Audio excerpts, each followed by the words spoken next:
দেবযানীর খাই খাই হেসেলে আপনাদের সকলকে স্বাগত জানাই। আজকে বানিয়ে দেখাবো গুড় পিঠে। তবে এটা আমি বানাবো না, বানিয়ে দেখাবেন আমার শাশুড়ি মা। তাহলে চলুন কিভাবে এই পিঠে বানানো হয় সেটা ওনার থেকেই জেনে নেওয়া যাক। এখানে আমি প্রথমেই দু রকমের চাল জলে ভিজিয়ে রেখেছি।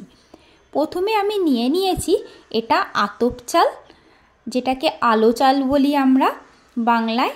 আর এটা হচ্ছে নর্মাল যে আমরা ভাত খাই সেই ভাতের সেদ্ধ চাল। এখানে মাপটা হবে ভাতের সেদ্ধ চাল 500 গ্রাম আর আতপ চাল 100 গ্রাম।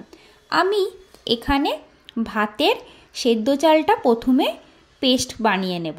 যেমন আমরা ধোসার ব্যাটার বানাই ঠিক তেমনই ব্যাটারটা হবে, মানে চালটা বাটা হবে। এবার আমি চালটা বেটে নেব।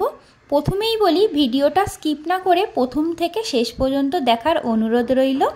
আর যারা নতুন চ্যানেলে তারা অবশ্যই আমার চ্যানেলটিকে সাবস্ক্রাইব করে পাশে থাকবেন আর পাশে থাকা বেল আইকনটি প্রেস করে দেবেন। তাহলে যখনই আমি নতুন ভিডিও আপলোড করব সবার আগে আপনার কাছে পৌঁছে যাবে নোটিফিকেশানটি, আর আপনিও দেখতে পারবেন এই চ্যানেলের নতুন নতুন রান্নাগুলি। আমার হয়ে গেছে এই রকমই হবে। আবারও আমি বেটে নিচ্ছি আতপ চালটা। আমার দুটো চালই বাটা হয়ে গেছে। এবার আমি একটু গুড়কে কেটে নেব। এখানে একটু শক্ত গুড়ই দিতে হবে, বেশি পাতলা হলে চলবে না। আমি এখানে পাটালি গুড় ব্যবহার করছি, কারণ ব্যাটারটা যেহেতু পাতলা তাই এখানে গুড়টা আর পাতলা দিলে হবে না, কারণ ব্যাটারটা কিন্তু খুব পাতলা হলে আর পিঠে বানানো যাবে না। তাই আমি এখানে এই রকম পাটালি গুড়ই ব্যবহার করছি। আর যারা এরকম ধরুন পাটালি গুড় নেই, তাদের কাছে গুড়টা পাতলা, সেক্ষেত্রে চালটাকে শুকনোই বাটা ভালো, তা না হলে অনেকটাই পাতলা হয়ে যাবে। তো আমার এখানে গুড়টা কাটা প্রায় হয়েও গেছে। এখানে আমি 200 গ্রাম গুড় রেখেছি, সেই গুড়টা আমি 200 গ্রাম গুড় মিশিয়ে দেব। যদিও আমি এই সমস্ত কাজগুলো করে আমার শাশুড়ি মাকে একটু হেল্প করছি, পুরো জিনিসটা উনিই করবেন। তাই চলুন তাহলে দেখে নিই উনি কীভাবে জিনিসটা বানাচ্ছেন। এতে উনি পুরো গুড়টা মিশিয়ে দিলেন। এখানে শুধু দুটো চাল বাটাই আছে, সেদ্ধ চাল আর আতপ চাল। তার মধ্যে উনি 200 গ্রাম গুড়কে দিয়ে ভালো করে এবার মেখে নেবেন। এটা তো খুব ভালো করে মেশাতে হবে, এই মেশানো জিনিসটাই কিন্তু আসল। এবার আমি এখানে দিয়ে দিচ্ছি নুন। যেহেতু মা এটা করছেন তাই মাকে জিজ্ঞেস করে দিতে হচ্ছে। এটা দিই। এই গুড় পিঠের রেসিপিটা আমি আমার শাশুড়ি মার থেকে কিন্তু খুব ভালো করে শিখে নিচ্ছি। তাই আমার মতো যারা শিখতে চাইছেন তারা কিন্তু এই ভিডিওটা স্কিপ না করে শেষ পর্যন্ত দেখতে হবে, তাহলেই কিন্তু একদম গুড় পিঠে দারুণ তৈরি করতে পেরে যাবেন। আমিও কিন্তু আজকে একদম এটা ভালো করেই শিখে রাখছি, যে পরবর্তীকালে আমি যাতে এটা খুব ভালো করে নিজে করতে পারি। এবার মা বলছেন ময়দা দিতে, তাই আমি এখানে দিয়ে দিলাম 3 টেবিল চামচ ময়দা। ময়দাটা দিলে কি হয়, গুড় পিঠেটা নরম হয়। আর চালের জিনিস তো, চালের জিনিস ভাজার পরেই শক্ত হয়ে যায়। তাই এখানে ময়দা দিয়ে ভালো করে এটাকে মাখতে হবে, যাতে করে কোনো গোটা গোটা দানা না থেকে যায়।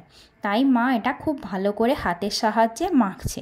মায়েরা যেহেতু এভাবেই বানিয়েছিলেন, প্রতিবারে বানিয়েই থাকেন, তাই ওনারা এইভাবে হাতে করেই বানাতে বেশি পছন্দ করেন। তো পুরো ভিডিওটা স্কিপ না করে দেখার অনুরোধ রইল শেষ পর্যন্ত। আর ভিডিওটা দেখার পর অবশ্যই আপনারা বানাবেন, বানিয়ে জানাবেন কেমন লাগলো। এবার মা বলছেন একটু খাবার সোডা দিতে, তাই দিলাম। উনি আমাকে এটা দেওয়ার পরে বললেন একটু গরম জল লাগবে, তাই আমি একটু গরম জল বসিয়েছি। আমি 1 কাপের মতো গরম জল এতে একটু দিতে হবে, তাই একটু গরম জল দিতে হবে। আর যেহেতু এটা শীতকালে বানাচ্ছি তাই এখানে গরম জলের ব্যবহারটাই করতে হবে, ঠান্ডা জলে কিন্তু হবে না। আর জল যদি আপনাদের না লাগে তাহলে দেবেন না, যদি লাগে তাহলেই দিতে হবে। আমাদের এখানে একটু জল লাগছে, তাই আমি এখানে একটু সামান্য গরম জল দিচ্ছি, সেটা 1/2 কাপের মতো। গরম জলটা ফুটে গেছে, এবার আমি দিয়ে দেব। এটা দেওয়ার পরে এটা মাখতে মাখতে মায়ের মনে হচ্ছে আরেকটু ময়দার দরকার, তাই আমি আবারও 1 টেবিল চামচ ময়দা মাকে দিলাম। দিয়ে ব্যাটারটা কিন্তু খুব ভালো করে মেখে নিতে হবে, নিয়ে একদম রেডি হয়ে যাবে তাহলে গুড় পিঠের ব্যাটার। আরও 1 টেবিল চামচ ময়দা আমি এখানে দিয়ে দিলাম। দেওয়ার পর খুব ভালো করে মিশিয়ে নিচ্ছেন উনি। এবার এটা কিন্তু একদম রেডি হয়ে গেছে গুড় পিঠে বানানোর ব্যাটার।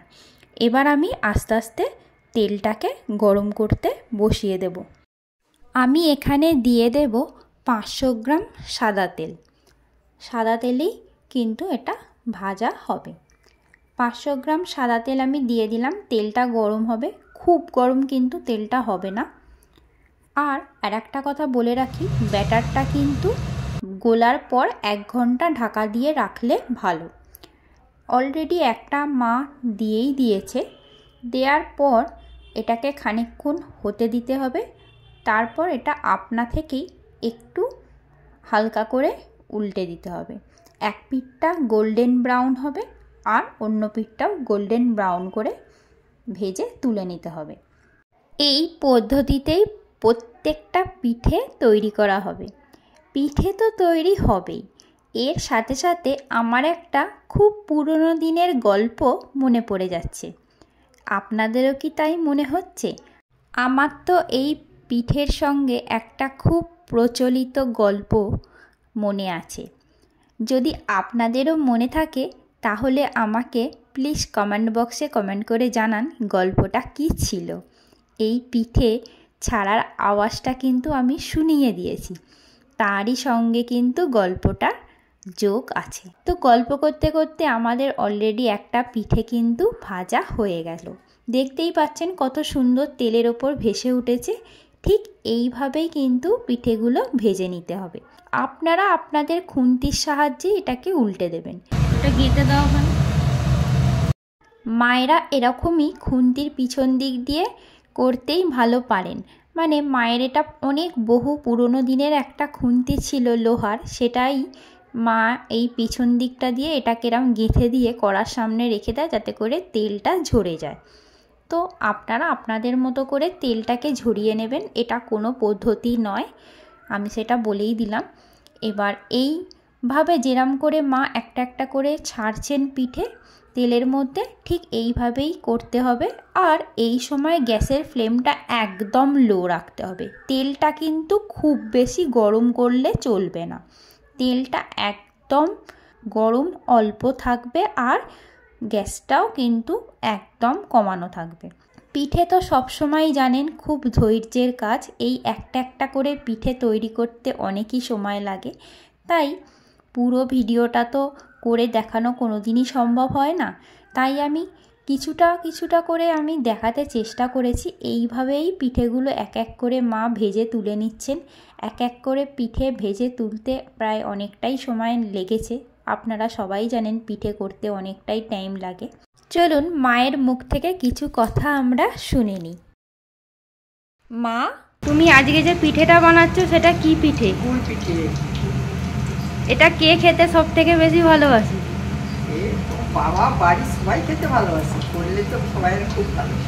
মানে বাবা এই পিঠেটা খেতে খুব ভালোবাসে না? আর বাবাই আজকে বলেছে না এটা বানাতে। আর তুমি এই পিঠেগুলো কোথা থেকে শিখেছো, এই গুড় পিঠে বানানো? আমার মা ঠাকুমারা যেটাইরা করতো সেটাই করেছে। কথা বলতে বলতে প্রায় আমরা শেষের দিকেই চলে এসেছি। মায়েরও প্রায় ভাজা শেষের পথেই। মা এক এক করে এইভাবেই পিঠে দিয়ে দিচ্ছেন আর একটা একটা করে ভেজে তুলে নিচ্ছেন। মায়েরও প্রায় পিঠে ভাজা শেষেরই পথে। এইবার এই পিঠেগুলো কেমন হয়েছে সেটা মা আর যিনি এই পিঠে তৈরি করতে বলেছেন, বিশেষ করে বাবা, আমাদের বাবা, ওনারা দুজনেই বলবেন এই পিঠেটা ঠিক খেতে কেমন হয়েছে। আর তার সঙ্গে রয়েছে তাদের ছোট নাতনি। সেই ভিডিওটা আপনাদের সকলকেই দেখাবো, তার জন্য একটু ধৈর্য ধরতে হবে।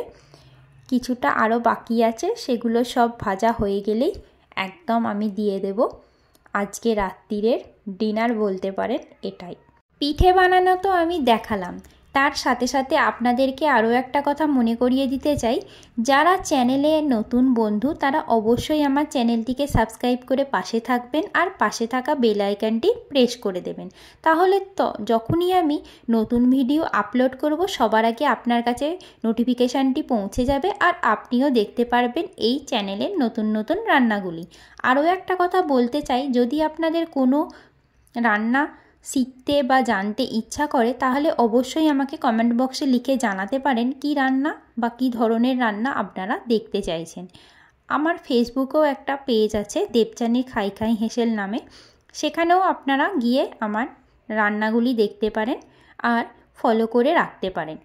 যেসব বন্ধুরা আমার চ্যানেলে প্রথম থেকেই রয়েছেন তাদেরকেও অসংখ্য ধন্যবাদ জানাই প্রথম থেকে আমার এতটা পথ চলার সাথে থাকার জন্য।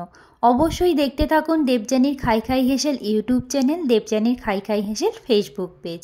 আরও একটা কথা আপনাদেরকে বলতে চাই, এই ভিডিওটা কেমন লাগলো, মায়ের হাতের তৈরি এই গুড় পিঠে আপনাদের কেমন লাগলো জানাতে কিন্তু একদম ভুলবেন না, অবশ্যই জানাবেন। প্রত্যেক দিন আমার হাতের রান্না দেখেন, আজকে মায়ের হাতের তৈরি এই গুড় পিঠে কেমন লাগলো অবশ্যই আপনারা জানাবেন।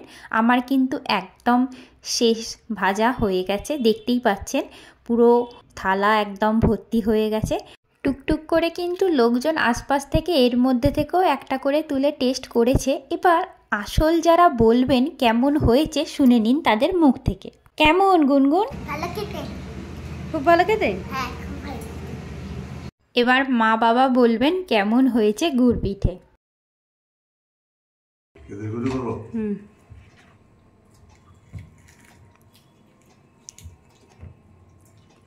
কেমন হয়েছে বাবা? ভালো হয়েছে তো। আমি বানাইনি, মা বানিয়েছে। তুমি তো সহযোগিতা করছো। তা করেছি কিন্তু মাই বানিয়েছে, আমি তো কিছু জানিই না, মাছ থেকে শিখে নিলাম। মা কেমন হয়েছে খেতে? না, ভালো হয়েছে।